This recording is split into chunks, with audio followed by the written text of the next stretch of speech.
And the problem is that we will seek, upon hearing this, we will seek to wake up.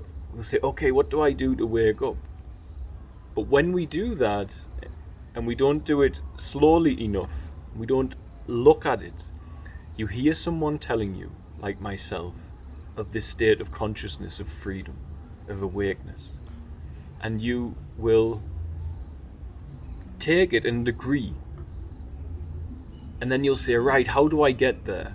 But what you've done is you take the dream self and you agree with the dream self, and then you try to take the dream self to wake up from the dream. And you can't. And I will stumble into beauty, recognizing that it's me. I will open up my heart and surrender unto thee. Hello, beautiful family.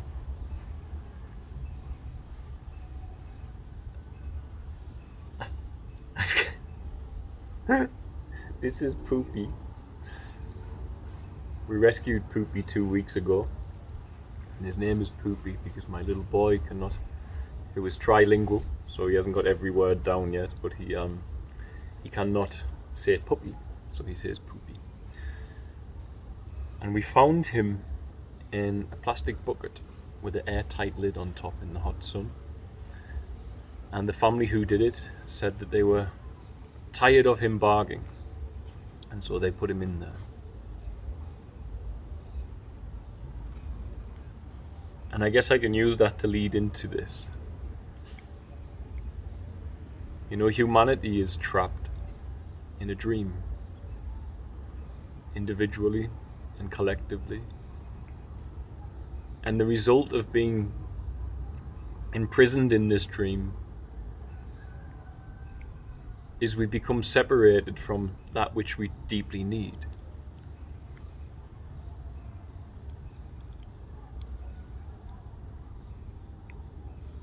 And so, this dream that I speak about is the mental identity.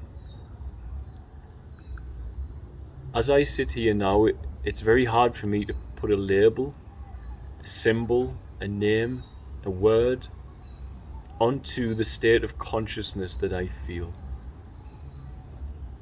I can, and I've done it before, only label it. I'm a human body being. That the will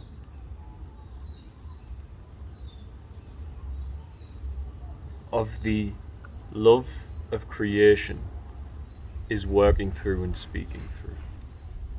And even that's not quite right, because these are human concepts and stir different images and symbols in our minds. But the dream I dreamed for a long time is that I was John the Englishman.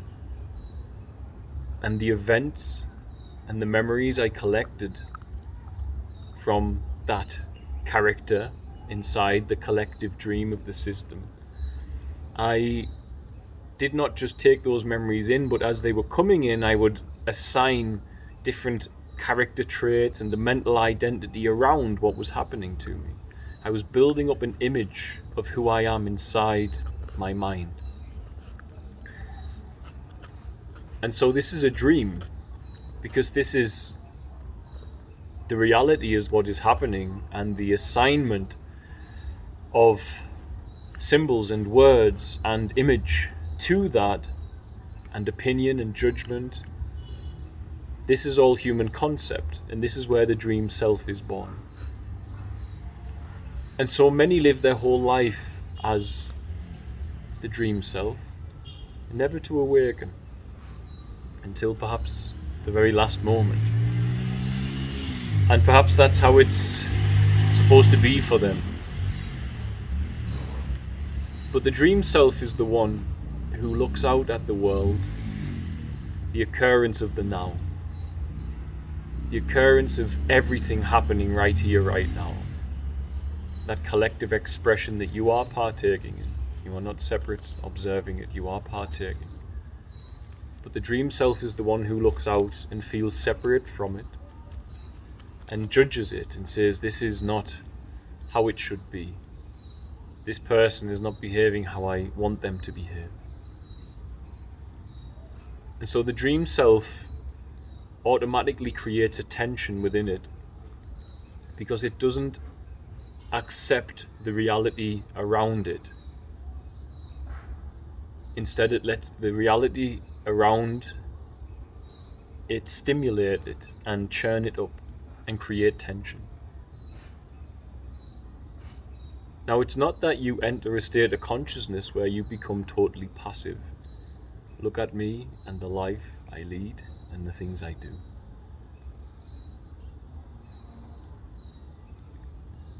But what it is when the dream self fades, the tension fades, and the nourishment of the love, the unconditional love that you have been missing, now comes through every cell of your body, and it lights you up. You become vibrant. Your brain is free of mind and character and opinion, and all those cells too, they light up here and now in the present moment, and you feel that. You feel the will of creation and unconditional love working through you. And you realize that it was always there, but you were dreaming a state of separation due to the mental character that you had built up inside the brain. And due to the fact that we play on this, it would seem, as a society, as a species, as a collective, we keep dreaming further into the dream. And so what happens when you get so lost inside the dream self, the images you hold of yourself, the mental identity within there? Come here. What happens is you build up a state of tension inside you. And when you build up that state of tension, empathy, love without conditions, it all becomes faded because you're not connected to the source of those attributes. You're separated from them. And so the longer you stay in that dream state, the further away from the nourishment of the unconditional love of source you become. And if you look at the way the world is on a small scale, we have an innocent puppy put in a plastic bucket with an airtight lid in the sun. And I'm sure by the persons there was no malice. Their ignorance was malice, but they had no empathy. And they had no empathy because they're not spiritually evolved. And they're not spiritually evolved because nobody's taught them the difference between reality and the dream self and the dream state. And the problem is that we will seek, upon hearing this, we will seek to wake up. We'll say, okay, what do I do to wake up? But when we do that, and we don't do it slowly enough, we don't look at it, you hear someone telling you, like myself, of this state of consciousness, of freedom, of awakeness. And you will take it and agree. And then you'll say, right, how do I get there? But what you've done is you take the dream self and you agree with the dream self, and then you try to take the dream self to wake up from the dream. And you can't. And it's like when I say the light of silence and stillness. People will go and misinterpret that, and they will seek the stillness. And by seeking that state of consciousness, you are taking the dream self on the search, and you are perpetuating more dreaming. You're not waking up, you're going deeper into the dream. Now you're going to dream the dream that the dream self is going to seek to wake up, and you dream that dream. And the stillness, someone wrote me the other day and said that they dance and feel very still and silent when they do. But they are not still. And I realized that because of words and symbols, people get tripped up on them. For my experience of stillness is everything happening all at once, even in chaos. And inside me is a stillness that doesn't grab at it and judge it. That's the stillness. So dancing can be stillness. Dancing can be deeply still. You can see those who are not dancing with stillness because they're rigid, because they're thinking about the dancing. The thinking is the part that's not the stillness. It's not the movement.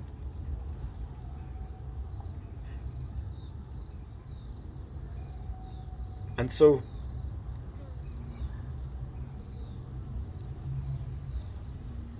when someone says silent stillness, people have this image of it.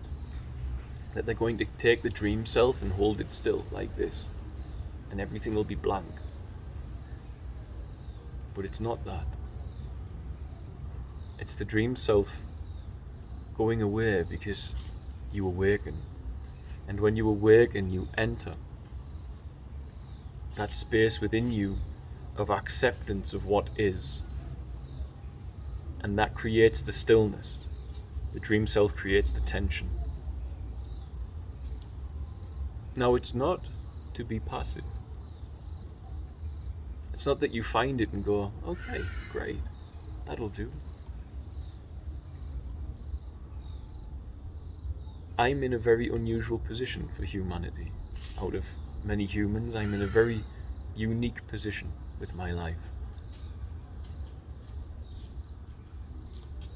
And just as I'm sitting here under mango trees, that tree in this ever-present occurrence of creation and now expanding is fruiting mangoes. And as I reach that state of stillness whereby the light of silence can work through me, then too can I fruit the fruits that I was originally created to fruit. And doing what I do is what I was originally created to fruit. But I had to wake up from the dream of the mental identity to bring those fruits forward. And this is where we are trapped, because we are living in the dream. Now look at it with me. Don't hear me and take it and store it on your character. Look inside yourself at it. Like, take a good look. We're living as the dream. And because we are living as the dream, we become separated from the nourishment of the peace and the unconditional love that is found in the body where the cells are free from the tension of separation, and so they are here and now. And they are not wandering off to concepts of future and past, etc. They are here, lit up, and they feel alive and vital and loved. And when we enter the dream state, we get separated from there. And because we enter that dream state and get separated from there, we start grabbing at the world from outside of ourselves, at materiality. We start grabbing at that to try and satiate the separation. And as we do it, we go deeper into the dream, and the dream becomes a nightmare. I know because I have the record that I woke up, the first time I woke up was not through meditation and fasting. It was because the dream self had become a bully and made my life unlivable. And so I had to wake up from that dream self and the anxieties and the bullying and the torment that it gave me. And that society helpfully created this character and cemented its behavior within me. With the media and the whatever else. Consumerism. And so prior to awakening from the dream, in the dream state, I was grabbing at all kinds of things in the world to try and make me feel whole. To try and make me feel complete. And the more I did that, the more imprisoned and enslaved I was to this world, to matter. And as I awoken, I now had the opportunity to do something in this world to build a positive change. Instead of the continuance of the suffering and persons feeding into there and grabbing at the world and hurting one another, I now had the opportunity, because I was nourished from another place. I was nourished from home. I was nourished from source with love, that I had empathy. And I had no conditions because the dream self was not there. So I was able to come to another country and love children that I had no relationship with because there was no conditions on it. And it was beautiful, and I'm still doing it now, and it's wonderful. But the dream self couldn't do that. You see, the dream self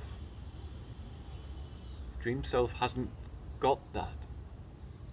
The dream self will always look in the world to fulfill the separation. And so humanity's only hope, if you look at this on the individual level and then the larger scale. Every protest, every injustice, every pain, every sorrow largely comes the ones inside our broken society. From men and women grabbing at the world to try and satiate the wounds of the inner child, because at some point the inner child has become separated from its true source, connection, and started dreaming. And because we're dreaming, we're hurting each other, because we don't know where reality is anymore. And this is where we have war, and power-hungry people, and lies and deception. And we're driving into our system in the most peculiar of ways. Instead of all just standing there openly and saying, the truth is, we're all happy when we feel peace and love. This is where we're happy. But some are so lost in grabbing at the pleasures of the world that they've forgotten that. And so we need to somehow, it would seem, by accepting reality and releasing the tension of the judgment and trying to control it, we then partake in the transmutation of self and of reality to that higher frequency that meets you when you stop dreaming of unconditional love. And don't agree or disagree, look at it, please, look at it. The love you feel, like when I look at the stability of Mount Kilimanjaro on the horizon, its beauty is impactful, and it feels good. But the beauty that I'm feeling is not the mountain. It's that the mountain is so fantastic that the self, the thoughts, become dull because they can't add anything to it. And this is why we travel. To see magnificent sights. It's not to see beauty outside of us. It's to feel beauty inside of us. Because for those brief moments where the outside is so naturally and fantastically beautiful, the stability of the sky, the stability of the mountain enters inside of us because we get a break from all the chatter. And the beauty was there all along. Because the dream was the illusion. The dream was the persistent concepts that we have built up with our language and our symbols as a species. So the freedom of us all relies on each individual waking up from the dream, it would seem, to bring our real fruits to the world. Not the ones coming from tension, but the ones coming from being fulfilled by the very fact we exist, by the very fact we're alive. And then the will of creation can make use of our intellect to build a better world. Instead of our intellect being the master and grabbing at the world to try desperately for the body to feel peace.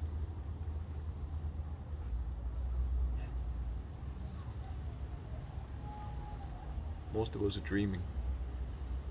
And I still sometimes fall back asleep. I'm not fully there. Sitting here now, I could not give myself a label, John. I could not give myself any label, really. Because as I do, it separates me from what I'm feeling. And what I'm feeling's just pure love.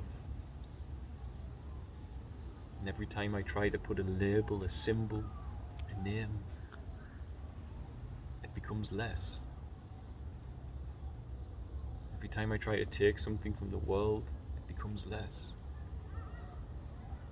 And so I just let it, in these states, which I'm not in all the time, I just let it out. I just let it go. Let that undisturbed flow of peace and purity and love come through me. And I just wish that on everybody, really. Okay, I'm going to go. God bless, guys.